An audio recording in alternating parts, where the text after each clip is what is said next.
Well, we are very fortunate now to welcome to the show legendary game designer and creator of the iconic title Gears of War and more recently Scrapper, Cliff Bleszinski. Cliff, thank you for joining me. Thank you for having me, sir. I'm ecstatic to have you. I can't say enough how much I've been looking forward to this. I have a bevy of questions for you across any number of topics, from the earliest games of Palace of Deceit game design through to your more recent endeavors in the comic book business. But after reading Control Freak, reading the book, Thank I've you for the support. absolutely, I've been deep diving into your life, and I feel I have you at a disadvantage in some ways. But I'd like to instead start by the idea that your name for some is synonymous with Jazz Jackrabbit or Unreal. For others, it's Gears of War, and more recently, maybe Scrapper or Hades Town. But I'm curious, Cliff, which do you feel best suits you now? I believe in order on my social media accounts, what I do is I remind people of my past as I try and like kind of slingshot into my future and what's going on now.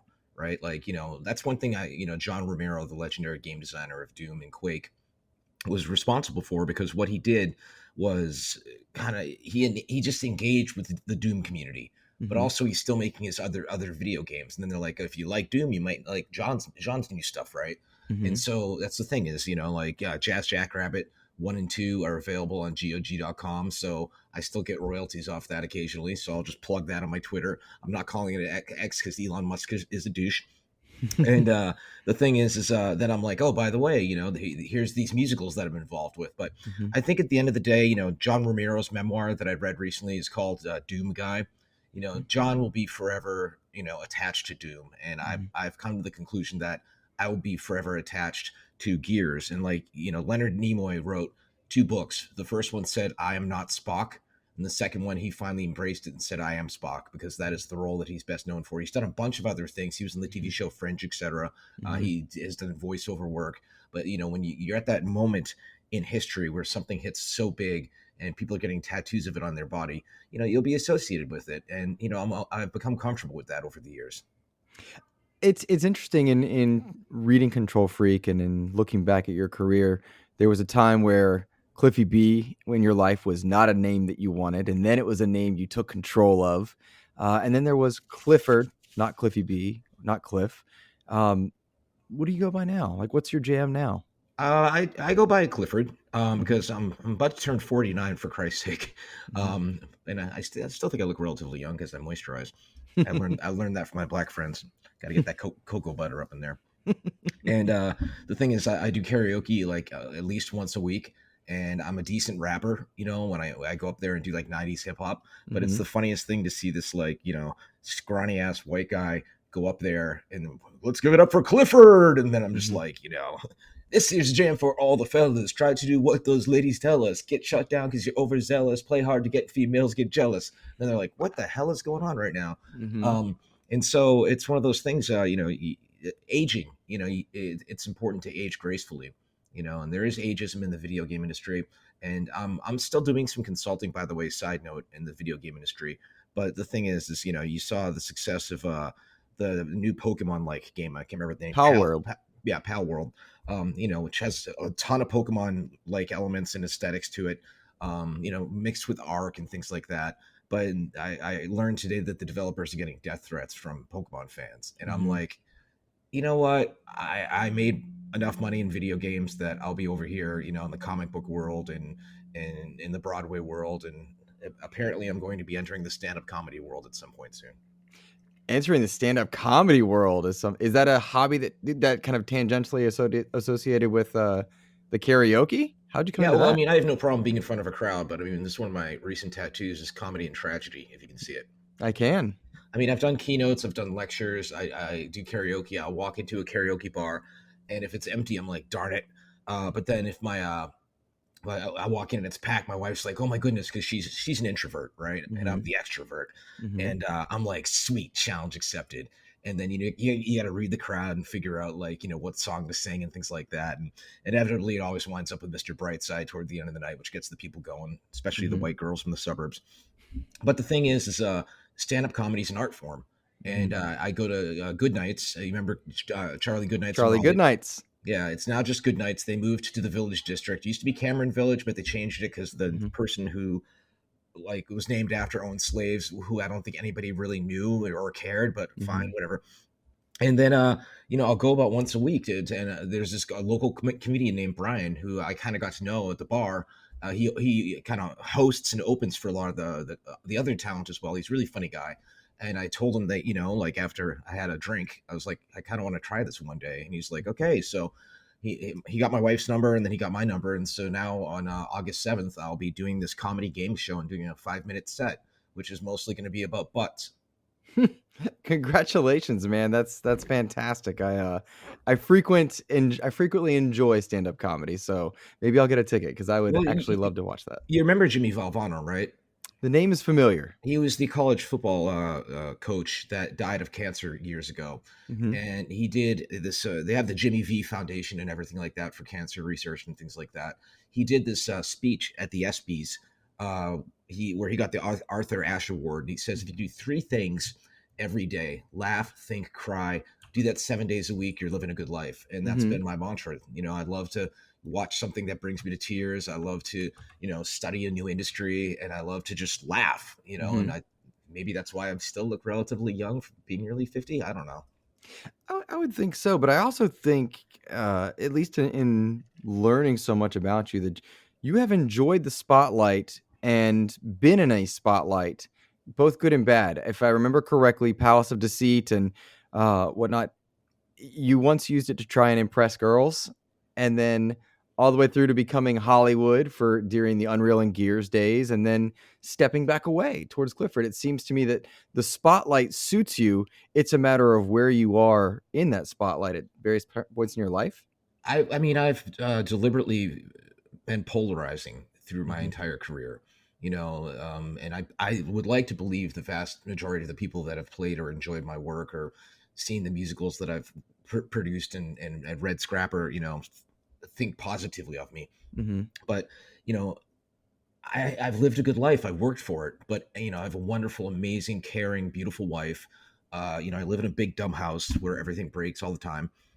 And the thing is, I remember being a petulant teenager and seeing images of the id Software guys in Wired magazine with their mansions and their Ferraris, and I was just like, "Oh, screw you guys! Who do you Mhm. think you are?" And now you have that on the internet, and inevitably, when I haven't had a troll in a while on my Twitter, again, not X, uh, somebody shows up, and I'm like, "Oh, here we go." It's like I can smell it, and Mhm. it's like sometimes you have to make an example of them. Like I know Ice T, right? The Mhm. legendary rapper slash actor, And slash Gears 3 character. yeah, yeah. What's up? It's MC Ice T. Look at the ass on Coco, right? And the thing he's a self-made man. He did the gangster life, then he did the gangster rap, then he made Body Count, then he wound up becoming an actor. He was used in so many different movies, and he's a living legend. And I can like text him, and it's Mhm. like you remember the anecdote in the book at the Microsoft party where Coco's boobie Mhm. falls out, and my wife's like Coco, and she's like, happens all the time, sweetie. And so I had to email that anecdote to Ice T and get his approval for it from Simon and Schuster's legal department. Mhm. And they hit Ice hit me back in like 5 minutes because he was probably in New York in the set of Law and Order. He's like, absolutely. So I got approval for that one. But it's been an interesting journey. But the thing is being a somewhat public persona, I sat down at my wife and I eat out almost every day, right? And so the other day I sat down at the bar because I like eating at the bar. Let's just eat, have the nice, conversation with the bartender, and I could feel this guy like recognized me, and I sat next to him, and then he did the whole like, "Are you CliffyB?" And my Mhm. my usual response to that is, "I used to be," Mhm. and so he and I just chatted for a whole bunch, and then I told him stories and things like that, and then I bought him a beer, and he's like, "Wow, man, thanks." I'm like, "Dude, you helped buy my house, so that's the least I could do is repay the favor." I was fascinated by your relationship with money as you dealt with fame. For anyone that doesn't know, you were making games out of high school, and very early on, Epic Games uh, moved to work with them.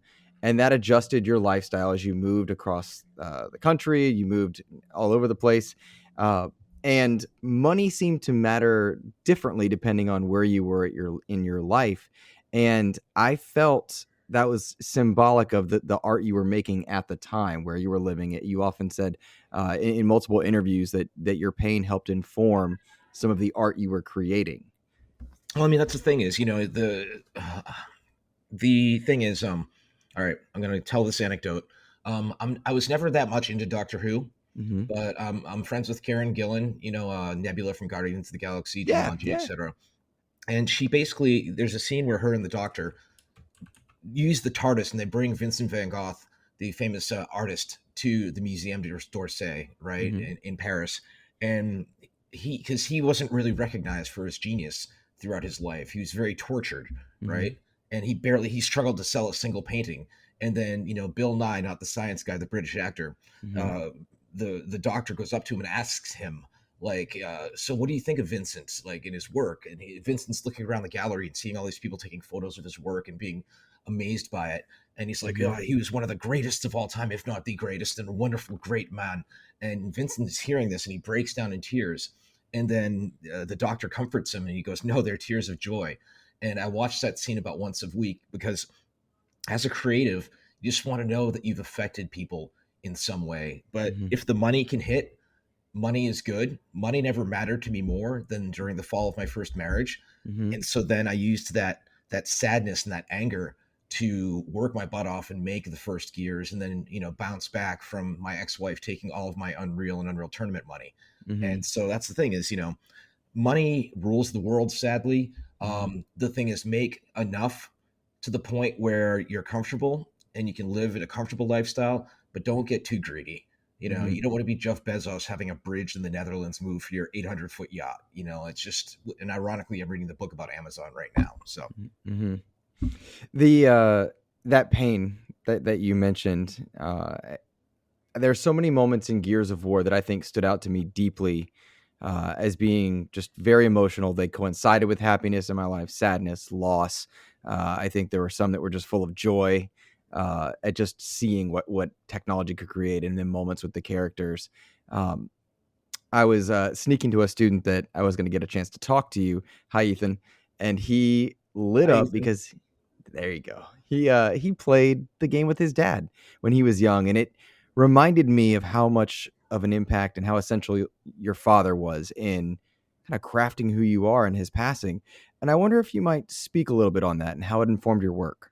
I believe one of my words of advice or phrases of advice to developers or any creative is whenever possible, make it as personal as you can. Hmm. And the thing is, Rod Ferguson, who is the producer on the franchise, Lee Perry, who is my design cohort, the unsung hero of the Gears franchise, he's the one who suggested cover in the first place to me. We all lost our fathers at an early age, and so the idea that Adam Phoenix, Marcus thought he saw him die, Hmm. at his home at East Barricade Academy. And then when, he eventually winds up at Azura and realizes his dad was trying to, formulate a solution to get rid of the lamp and knock out all the locusts. And then he was activating, he was experimenting on himself with the same stuff, just like the Curies were with radiation. Hmm. And then, for him to see his father die twice, I mean, that was, twisting the knife, which he got to do a few moments later to Queen Mira. Hmm. And that was the thing. It's like, Dom's sacrifice, Dom finding Maria and Dom having to put down his own wife who's been in a vegetative state.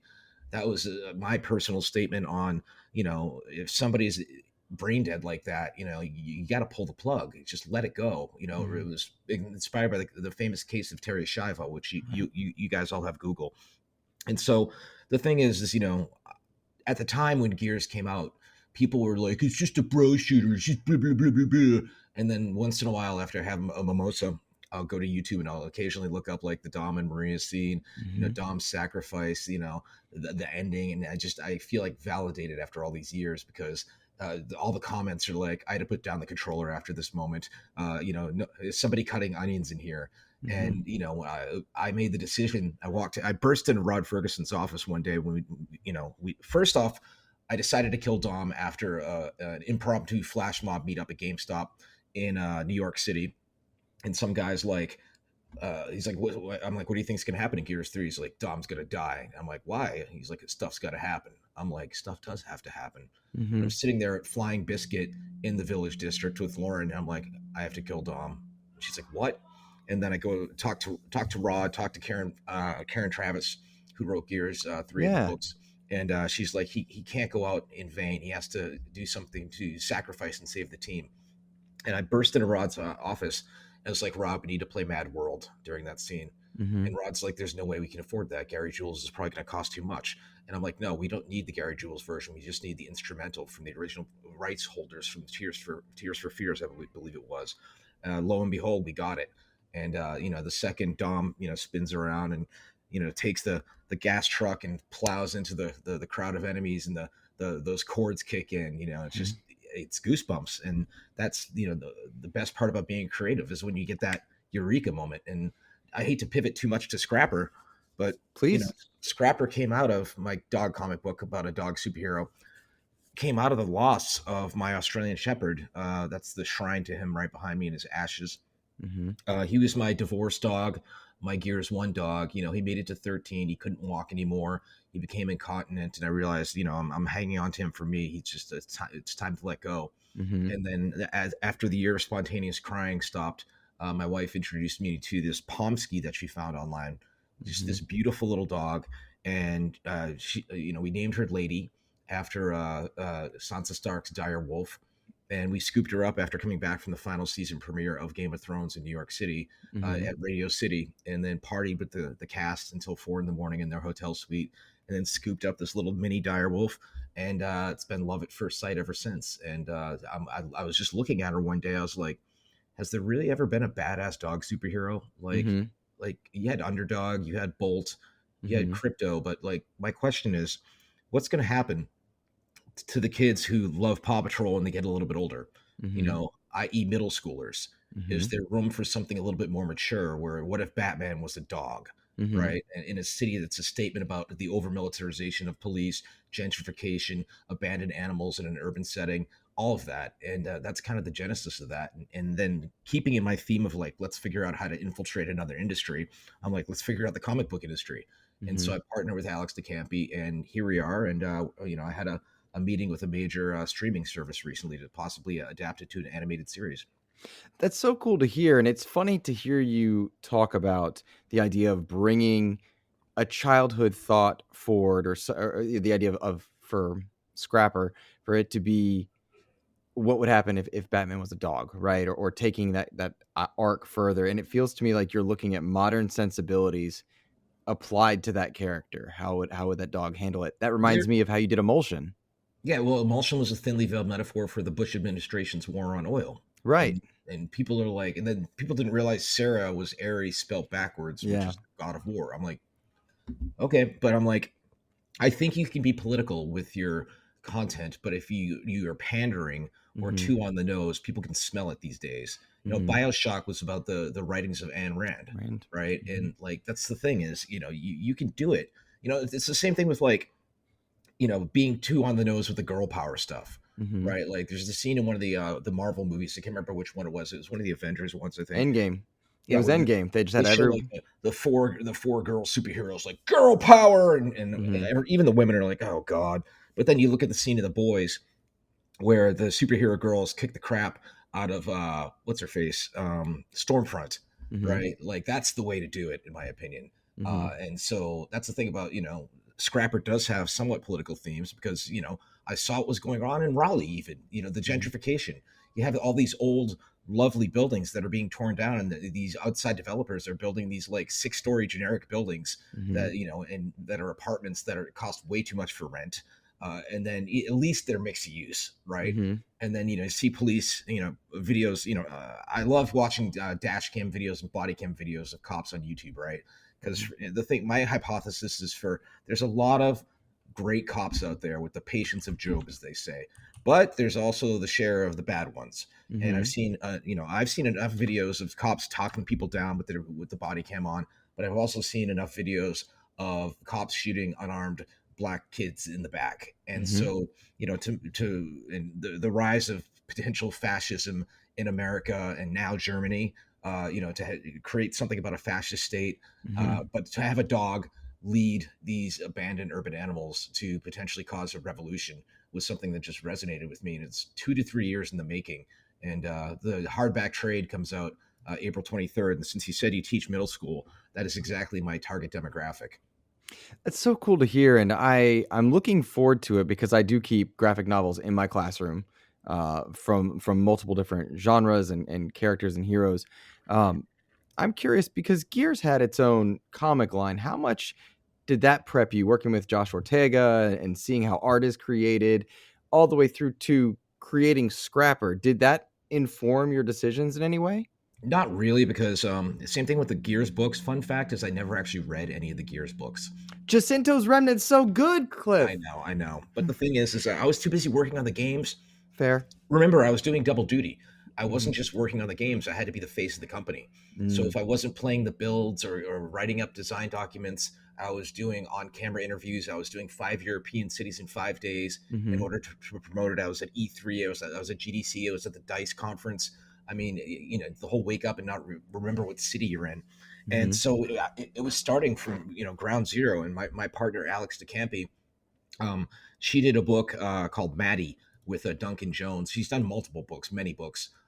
She's this badass woman who lives in Hell's Kitchen in New York City. She's so smart and so cerebral. And the thing is Duncan Jones, who she partnered with the book Maddie on, Mhm. he directed Source Code, Moon, and the World of Warcraft film, and he's Mhm. actually David Bowie's son of all Hmm. things. Yeah, small world. And he and I are Twitter buddies. We talk fairly often. And she was again my Sherpa for the comic book world, learning about pencils, framing, inks, scripts, coloring, and I type up the overall arc of where I want things to go, and her and I would go back and forth, and then she would type up the actual scripts. Then we Mhm. pass it off to the people who do the paneling, the penciling, the inks, and then the whole language of comics where a person says something at the bottom right frame, and then boom, you turn the page, and then there's a full page splash, and boom, something's happening, right? And then leaving it each issue on a cliffhanger, right? It's storytelling 101. It's the hero's journey by Joseph Mhm. Campbell. And the thing is, to say something to middle schoolers out there, with my 13-year-old niece visiting recently, it's like that is the toughest part of your life. If you're going through hell, keep going, Mhm. because I got picked on in middle school. I had a coke dumped in my head on the school bus. I had gum put in Mhm. my hair. They called me Nintendo boy.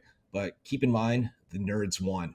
They did. Superheroes, video games, technology, all of it. Mhm. It's such a big part of our lives these days, and just be yourself, right?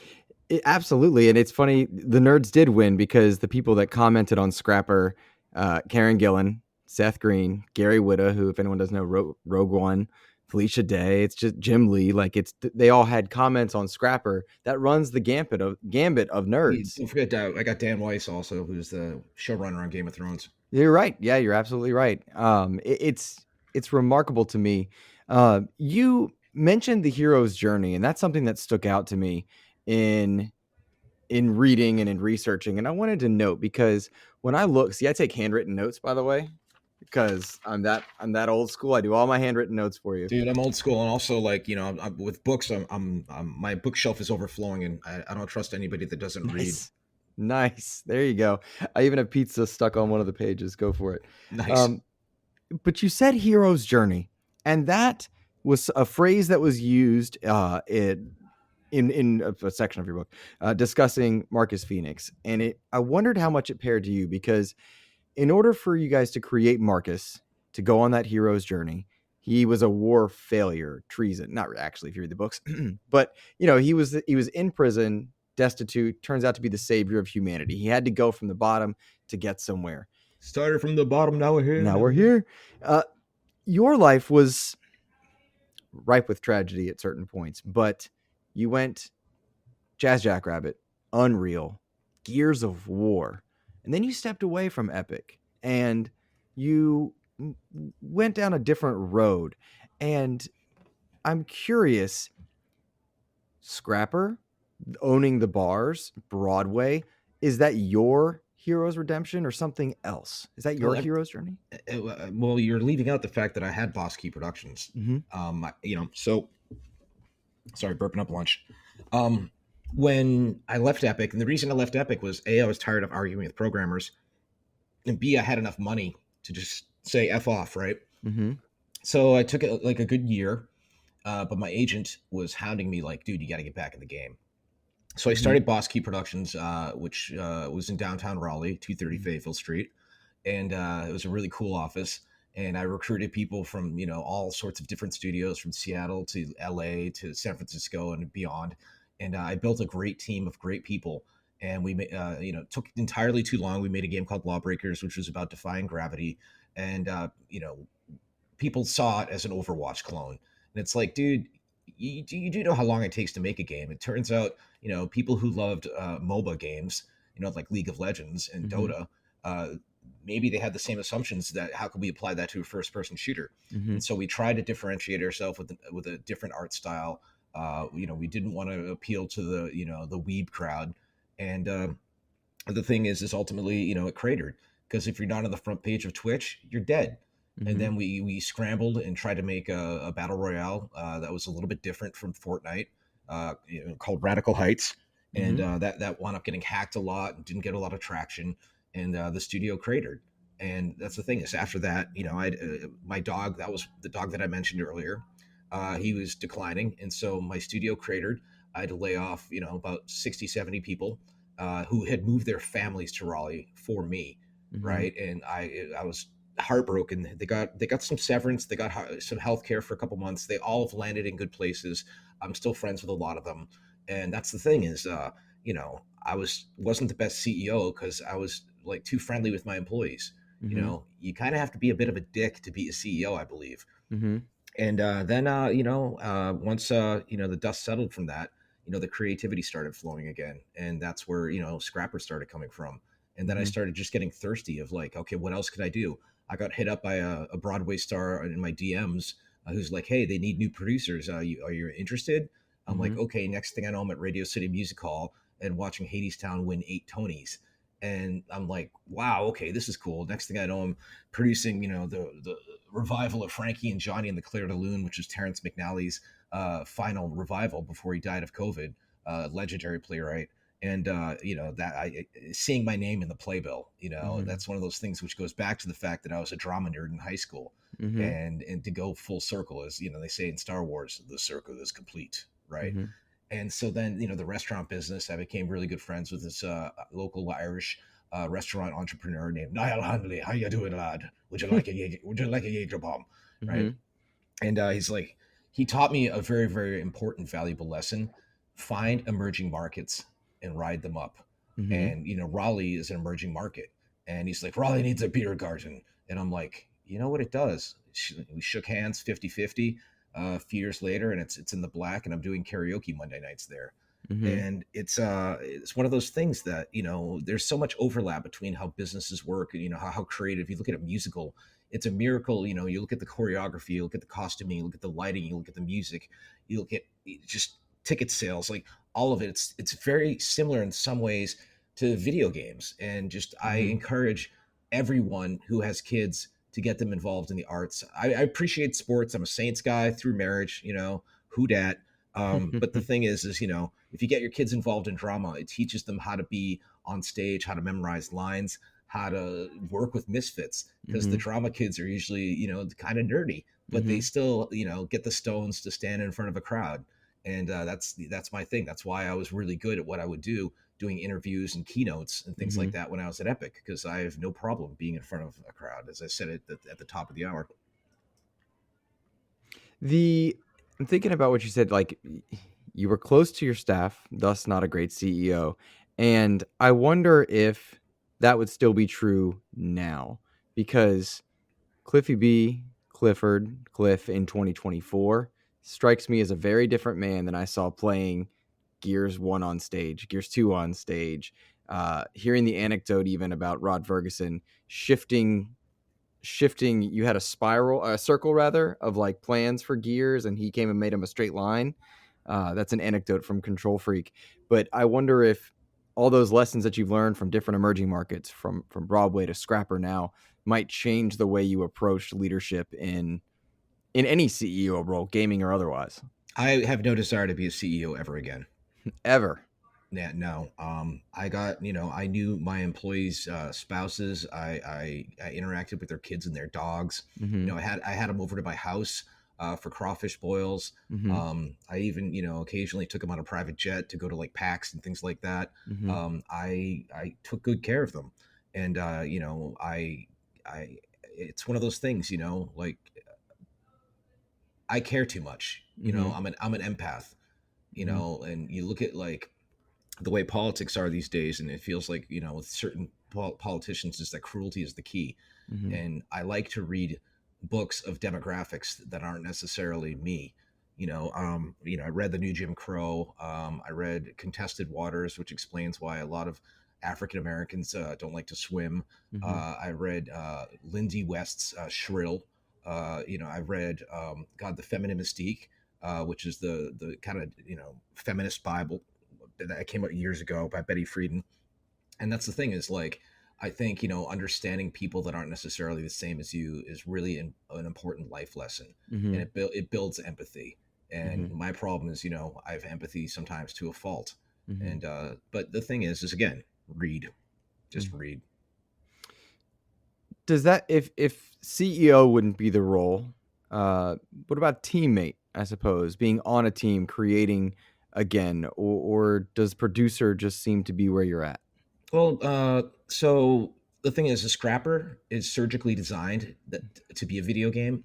Like, video games, Really? as you know, they're designed often by like, what verbs can you do? Can you run? Can you jump? Can you slide? Can you duck? Can you shoot? Mm-hmm. Etc. Right? That's the core loop of what many video games are. And Scrapper has a lot of these abilities, and Mm-hmm. so I could absolutely see Scrapper as a video game.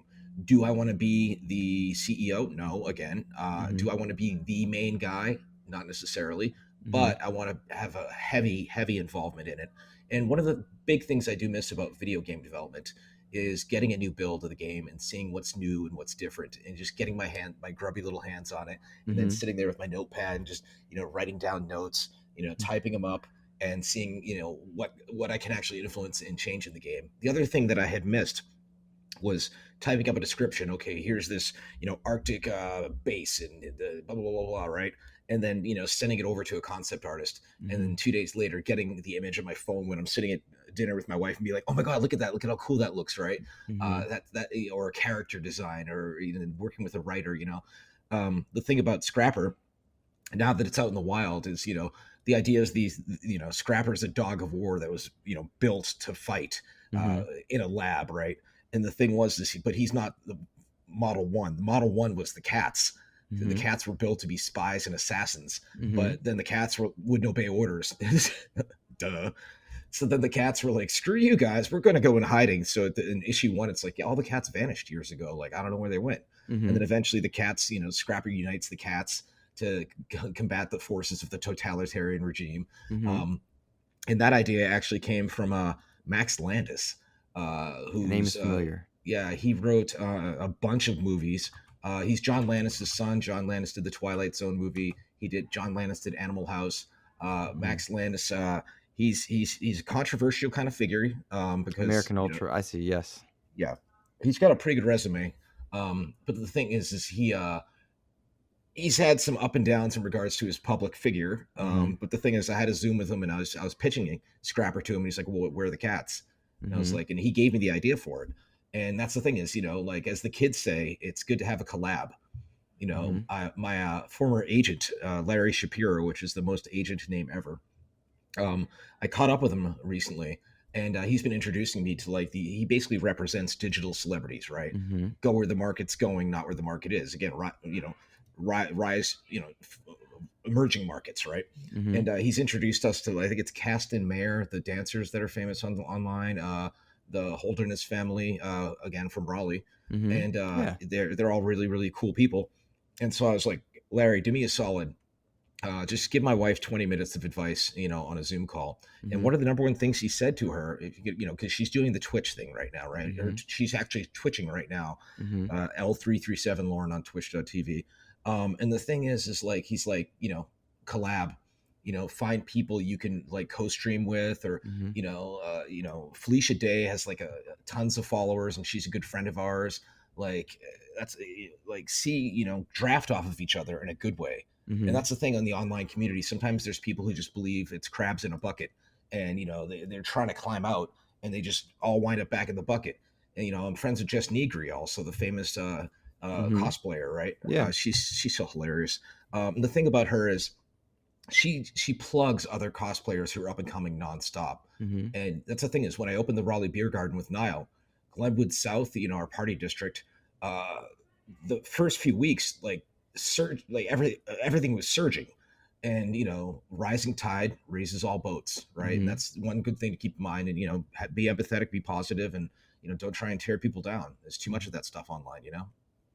Absolutely. Absolutely. That is too often seen amongst content creators, amongst creators of any kind in any art.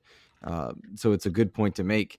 I think about some of the things you said about Scrapper being a video game and how it lends itself there.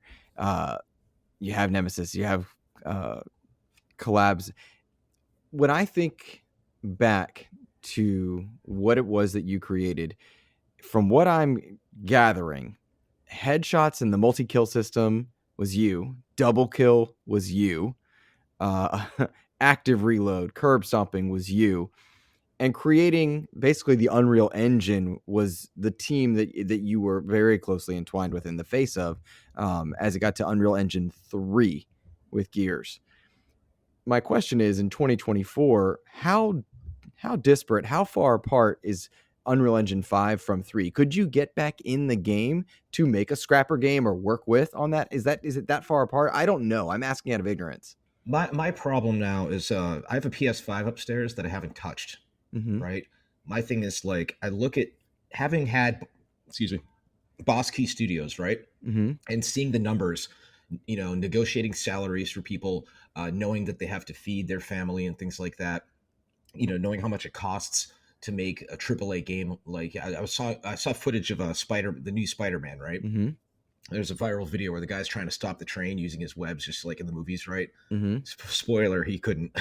um, but the thing is, I look at how good that game looks. I look at the frame rate. I look at how amazing New York City, the draw distance, how great Spidey's animations are, and all I Mm-hmm. see is dollar signs on the screen.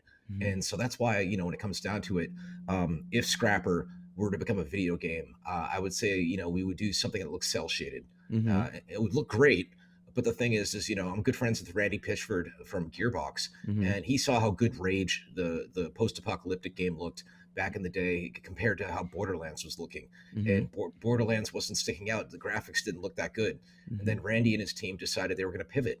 They were going to go with this kind of stylized, cel-shaded look. And Mm-hmm. that's the thing is, unless you want to spend hundreds of millions of dollars these days, because gamers expect a huge feature set, they Mm-hmm. expect so much, and the numbers just don't add up at some point. That's why we're seeing games as service. That's why Mm-hmm. we're seeing seasons. And Phil Spencer realized that he's like, okay, how can we become the Netflix of video games with Game Pass, Mm-hmm. right? So Scrapper would very much be kind of a Don Bluth cell shaded stylized kind of game where Mm-hmm. it doesn't look low poly, but it doesn't necessarily want to look photorealistic. You want to feel like you're playing a cartoon. And so I'm trying to play 4D chess with this IP, Mm-hmm. whereas the comic book starts first, hopefully an animated series, then a video game, and then hopefully a toy line, and see where it goes from there. And I have other IP that I'm working on as well. And the thing is AI is very controversial these days, Mm-hmm. especially AI art. There is a rumor that that Pokemon like game. I Pal hate the World. name. I hate the name. It It's very just strange. Pal World. Yeah. Very it odd. just it sounds like you're mumbling in Power World. Like you're having a stroke. Power Mm-hmm. World, right? But hey, they're crushing it. 5 million copies in like 6 days. Yeah. Good for them. But the thing is there was a rumor that their Pokemon like characters were created with AI and things like that. Whereas people are actually trying to prove online that they just basically copied some of the source models from Pokemon and modified them very slightly. And That's going to be a legal issue to watch. I would not mess with the Nintendo's legal department, nor would I mess with the Nintendo's legal Nintendo or Disney. Mm-hmm. But the thing is I don't know. It's just one of those things that I would want it to be a stylized game, Mm-hmm. and Scrapper doesn't kill people; he just knocks them out Mm-hmm. because he's like Batman. He has a code of ethics, but Mm-hmm. he can certainly screw up some robots. I'll tell you that. It's interesting to hear you talk about Scrapper this way, because at one point, uh, Gears of War was in in flux with the idea of transmedia being in multiple places, and I look at how frustrating it's been as a Gears fan to watch the movie start stop, at least on our end, right? I don't know Yeah, what you well, know. try being the designer of the franchise. I can imagine. So it's interesting, I guess, to hear the designer of the franchise want to play 4D chess with his IP, but also it makes perfect sense hearing all the other stuff you said. Well, the problem with the Gears movie was we had Legendary Pictures involved, we had New Line Cinema involved, Hmm. we had us involved. It was there's an old joke in Hollywood is that our movie's going to be so good because we have 12 screenwriters. Hmm. It's like, no, like if it was just Legendary, we could have made it happen. And we were at the point where a movie like that, video game movie, still hadn't been fully proven. Like now we Hmm. have like, the TV series The Last of Us, which is phenomenal. The Mario movie was great, right? Chris Pratt actually pulled it out, surprisingly. Um, and the thing is, you know, Gears, people wanted to see the chainsaw. They wanted to see Locust getting cut in half, Hmm. and that would make it rated R. But there's this like sliding scale at the time in Hollywood where it's like if blood and gore, rated R, not going to make enough money, especially if you're going to have a lot of CG and a big, crazy sets and things like that. And Hmm. so they wanted to make a PG-13 version of it. And I'm like, no, screw you guys. Hmm. Gears. Yes, Gears is ultimately about the shotgun. Let's be honest, but the chainsaw is iconic, Hmm. and it's one of those things that it ultimately we had two screenwriters. We had Stu Beatty, who wrote the movie Collateral, the amazing Tom Cruise Jamie Foxx movie, Yep. and then Chris, I can't remember his name right now. He's one of the writers in Fast and the Furious, and each one had their own take on it.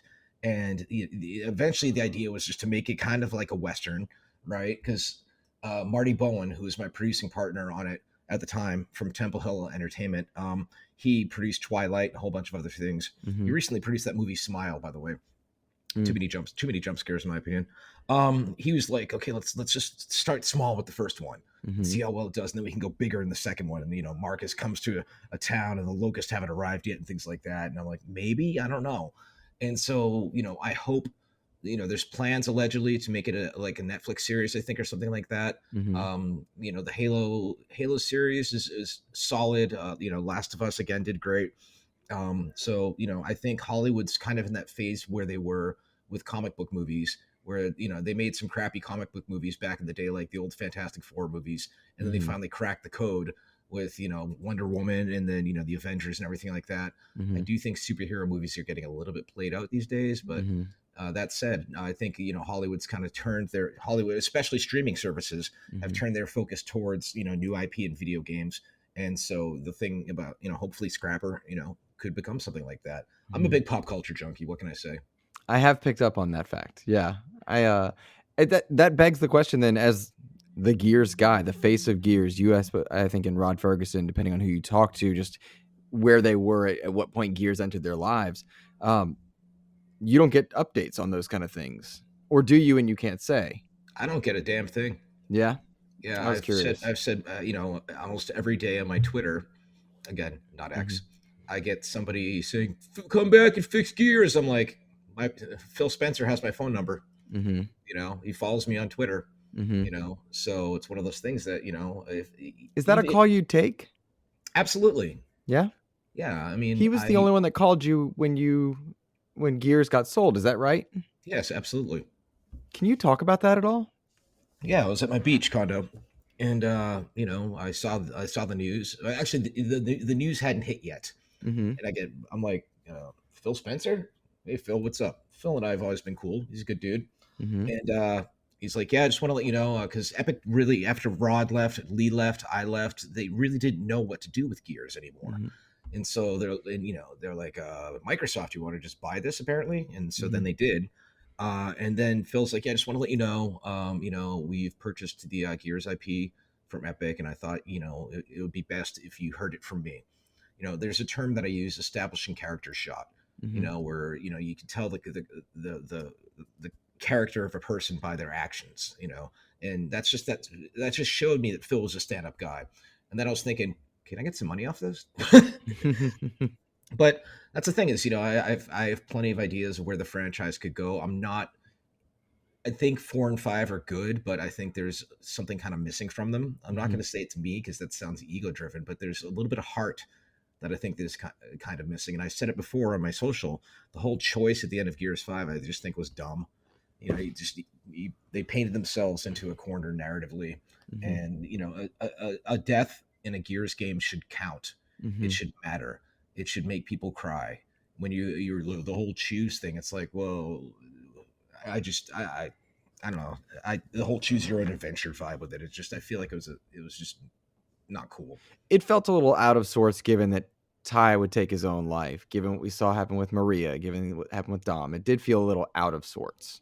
Yeah, yeah, I'm going to leave it at that because I don't want to make any enemies. But hey, I would love for nothing more to have somebody reach out, send me some where they think it's going, send me some design documents, give my 2 cents, Hmm. get a little bit of contracting fee, and just the PR alone from the Gears community, knowing that I'm actually involved with it again, I think would be really really huge for the franchise and help revive it a little bit. But I feel like we're in the era of just remasters.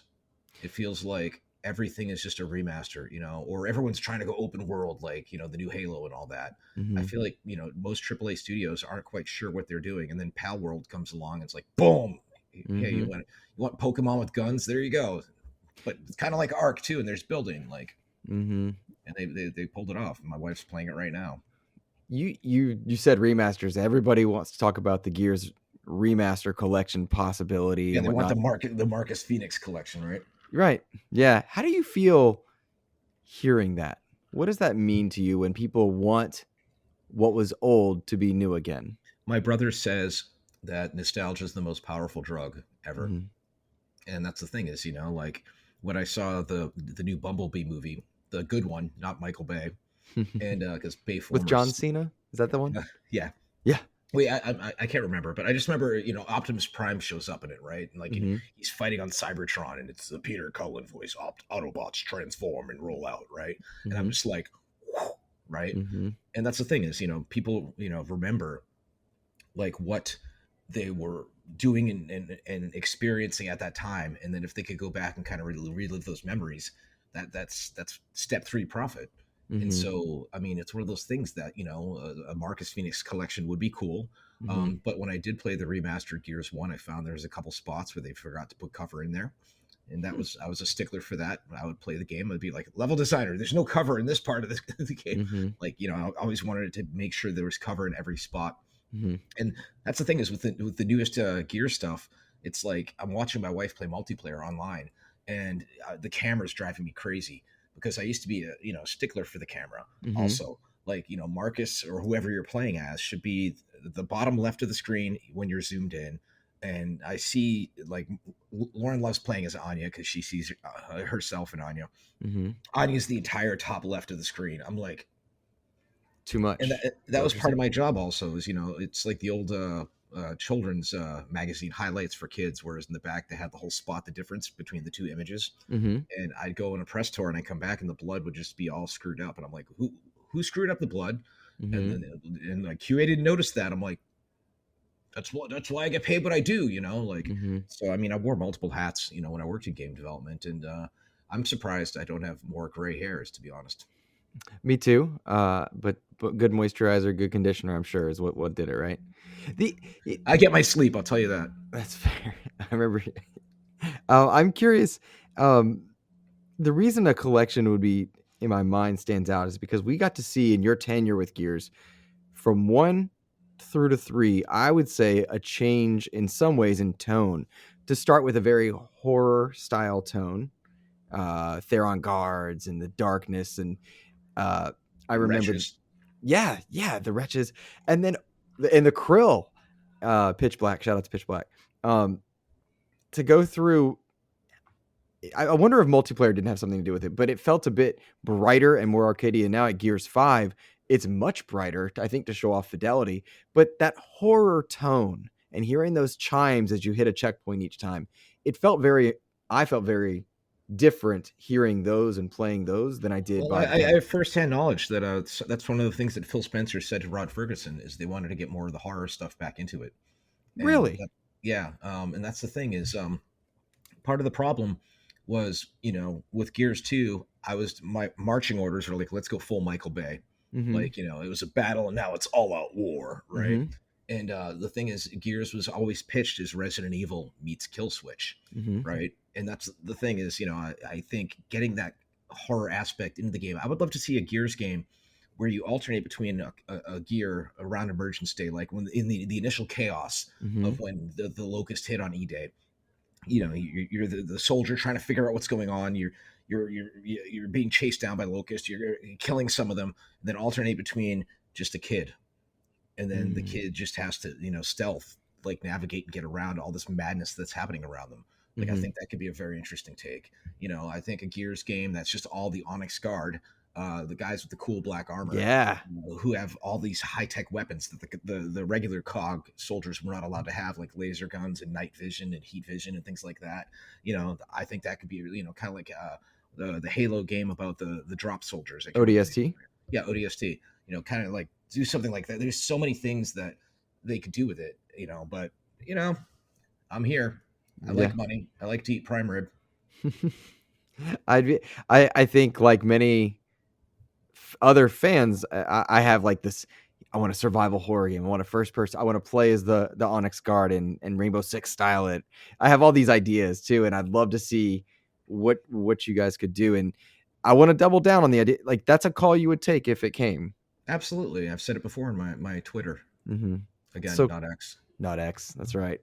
But, I have so many notes that I wanna touch on real quick. It was so cool. Um, this is a deeper question. CliffyB, Clifford. Uh, would CliffyB be proud of who you are now? Because there was a lot of demons that you fought internally, and to see who you are now, would he be proud of himself? I would hope so. More importantly, I would hope that my father would be proud of me.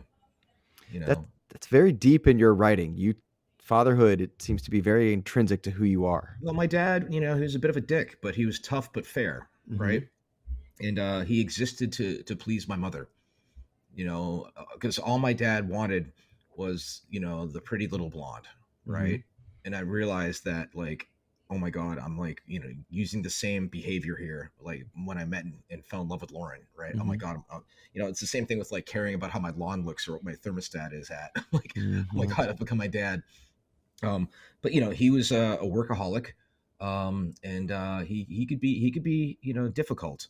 But the thing is I wish I could go back, more importantly, to myself in middle school and tell myself that it's going to get better. And I used that bullying as a screw you guys, I'm going to show you.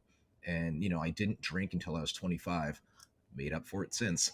Mm-hmm. And I didn't go to the house parties in high school and things like that. And there's that scene in the book, Control Freak, where the cool kids are like sitting like, what's your story? What do you do? And I'm like, Make money. I make money.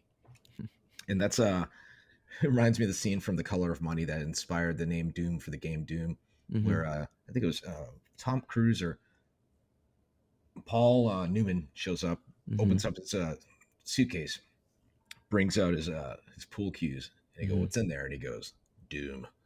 Right. That's so And, cool. and it's just like, sometimes, when you're able to look somebody in the eyes like that and just be like, here's how things are going to go. Mm-hmm. And that's part of my problem. Side note, in my relationship with my wife, because she's from Louisiana, where it's like, whoop de doo, we'll get there and we get there. And I'm like, no, if you're on time for the meeting, Mm-hmm. you're late. You need to be there 5 minutes before. Mm-hmm. And then I tell people, like, my wife one time gleefully like pulled out a box of her old tardy slips from school, like it was What? funny. I was like, that's not funny, and it's not a flex. I earned this, and like there's a reason you're in a 10,000 square foot house, like, because I Mm-hmm. showed up on time. Mm-hmm. During the Gears franchise, I used to live in downtown Raleigh at the Paramount right there, Mm-hmm. up right off Glenwood. Yep. And it was really easy to be out on a Tuesday night at the pub, having a few pints, and come like midnight or 1, I'd be like talking to my friends who were real party animals. I'd be like, I need to get back. I have a 10 a.m. meeting. I need to get a full night's sleep. And I just show up bright-eyed and bushy-tailed. Like, Mm-hmm. come on, man, hang out. I'm like, no, there's millions of dollars at stake here. Mm-hmm. Screw you guys. I'm going home. And I think that's an important life lesson. There's a huge movement online with the younger generation called anti-work, which Mm-hmm. I get and respect. because you look at the amount of hours that people are forced to work for crappy wages, right? Mm-hmm. Totally get it. But at the end of the day, you know, you got to get out of bed and do something, like with your life. The world's getting exponentially more expensive. And, yes, the CEOs are getting more money. Yes, that's BS. But at the end of the day, just make something, and Mm-hmm. like make something that makes you feel happy. That also hopefully makes you money. I got into the video game industry for three reasons: to make great video games, to be known for it, and to make money. Do you feel like mission accomplished on all three? Yes, and now I'm conquering other industries, hopefully. Very much so. It seems like you are. Yeah. Um, you there are you tied together tangentially, just as you were talking a few moments ago, when you mentioned Game Pass at one point, subscription services, and there's an IGN interview from Gears Three's tour, and you said something in that interview because I was digging, so bear with me, but you said games are services, and now that scares me.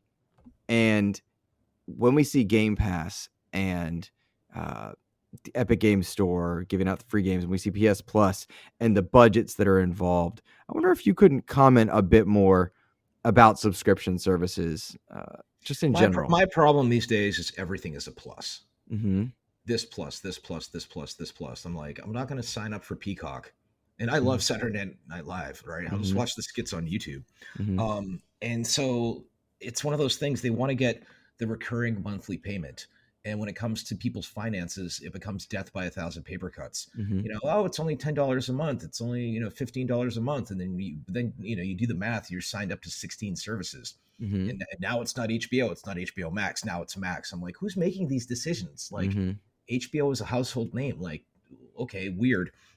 And so that's the thing, is I hit my threshold. I'm like, okay, I watch I still have my Xbox One in my movie room. Mm-hmm. Xbox One, Netflix, Amazon Prime Video, Shutter, and that's largely it. Mm-hmm.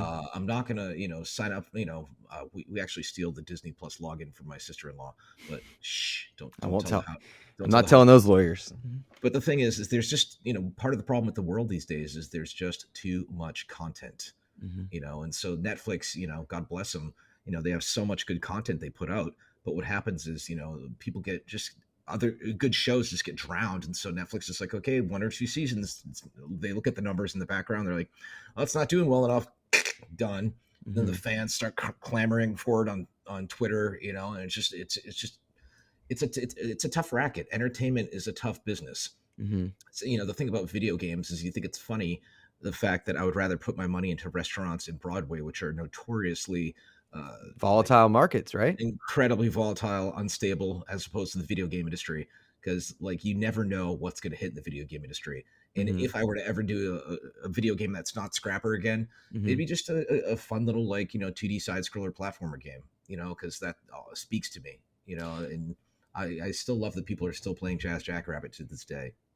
It is cool. I was watching footage of that, and it is kind of neat to think. But I I I almost have a counterpoint for you, and I'm not sure if it is a counterpoint. And that's a game like Scrapper, in my mind, was a 2D platformer, and clearly not based on what you said. But I'm curious, does a subscription service give a game like that life when it seems to me that there's indie, there's AAA, and games and service is in that, and that's it. Does a subscription service, Game Pass or otherwise, give a game like potentially Scrapper life, or are you trying to steer away? And I'm not trying to pin you in a corner. I just don't know how to Yeah, no, ask it's it. fine. I was talking to my boy Demond.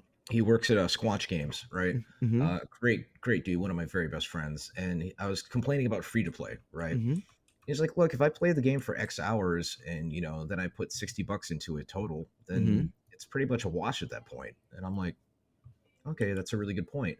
But that's the thing, is if people love the game or the service, they will happily sign up for it. Mm-hmm. I always compared, like, what I wanted to do with monetization with Lawbreakers to, going to Disneyland or Disney World, right? Where Mm-hmm. you go there and, yeah, there's an entry fee, but then you're happy to, eat at the Bengal barbecue, or, buy a Dole Whip and, spend more money within the park, right? Sure. Or, buy a Mickey hat, as opposed to Las Vegas, which I absolutely freaking hate. My wife dragged me to TwitchCon a few months ago, and I still resent her for it. Well, the thing about these conferences is there's usually like one like major like hotel lobby bar where everyone just networks, and Vegas is so spread out, like it's not even possible to do that. But Mhm. Vegas just feels like it's just these greedy casino owners just trying to reach in your pockets and just grab the money out of it. Whereas in Disney, you're voluntarily being like, oh, I'm having fun. Let's get a Dole Whip, right? And Mhm. that's the thing about monetization. When people are happy with the service, they're happy to throw money at it. When they feel like they're being fleeced, they don't like it. People, Mhm. some people are dumb, fine, whatever, but most people have that spidey sense where they can kind of sense, wait a minute here. Mhm. But then still, I was watching videos about people like breaking down the phenomenon of Salt Bay and how he's just fleecing the heck out of people, but people do it because of social media clout. Mhm. Very, very different arena there. Well, uh, Cliff, I want to give you a chance before we exit here to let us know kind of one more time for anyone who's unfamiliar with what Scrapper is. Please spotlight it, but also what is it you're hoping to do with Scrapper in future? Just touch on those again. Yeah, so Scrapper is a story about a badass dog superhero, and the benefits also, by the way, of partnering with Image Comics with Robert Kirkman is you get to do crossovers with The Walking Dead. That's There's so me, cool. there's me shown right there, and so it's about this dog superhero that was engineered to be a weapon of war in a mysterious domed city, and he realizes that things aren't right, and then he partners up with his friend Tank after losing his adopted parents, and then goes on patrol. Saves children from drug dealers, and essentially starts taking the steps towards taking down this totalitarian regime that uses Ed 209 style from RoboCop bots in order to enforce people's paying their rent, and just there's debtor cages and my version of Times Square where Scrapper frees them from everything. He's got a collar that has, it's kind of like some Acme stuff where all sorts of a jetpack can come out, lasers can come out on his eyes. His coat's made of nanotechnology. He's fireproof. He does parkour where he can jump and leap across the area. He can Hulk out and turn into this kind of like demon dog, and he's just at the end of the day still a petulant teen who has to grow up. And Tank's gonna help him do that.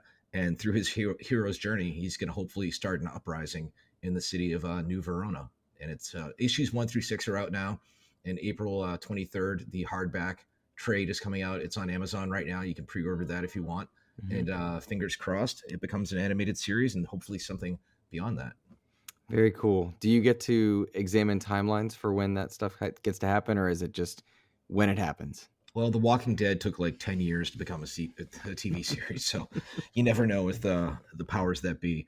But also, I'm going to do my stand-up comedy debut uh, on the 20th on the February 7th at Charlie Goodnight's in downtown Raleigh. So if you want to come out, see me bomb just like Lawbreakers did, see it. I sincerely doubt that happens, Cliff, given your penchant for entertaining, but It's mostly going to be about butt stuff. okay. Well, look, man, I am so appreciative and honored that you took the time and that you were willing to cover so many different topics. And I will say, for anybody who's interested in Cliff's journey, Control Freak is absolutely worth your time as well. CliffyB, Clifford, Cliff Bleszinski, thank you for joining me today. Thanks for having me, man, and shout out to the middle schoolers. Yes. If you're going through hell, keep going.